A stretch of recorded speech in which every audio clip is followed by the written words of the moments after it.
काही दिवसापूर्वी त्यांनी महाराष्ट्राचे आणि मराठी माणसाचे शत्रू नरेंद्र मोदीजी आणि अमित शहाजी यांना बिनशर्त पाठिंबा दिला होता. बिनशर्त म्हणजे शर्ट काढून उघडा पाठिंबा दिला होता असं उद्धवजींनी तेव्हा सांगितलं. म्हणजे बिनशर्त पाठिंबा दिला. जणू काय महाराष्ट्रावरती फार मोठे उपकार करण्यासाठी मोदी आणि शहांचा जन्म झालाय. ज्या मोदी शहाना महाराष्ट्रात पाय ठेवू देणार नाही असं ते म्हणाले होते, त्यांना त्यांनी बिनशर्त पाठिंबा दिला. याचा सगळा आणि आता फक्त एका महिन्यात त्यांची भूमिका बदलते आणि ते 288 225 काय ज्या काय ते जागा लढणार आहे.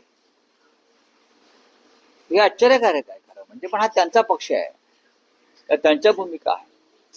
आणि महाराष्ट्राच्या विधानसभेत अपशकुन करण्यासाठी महाराष्ट्राच्या स्वाभिमान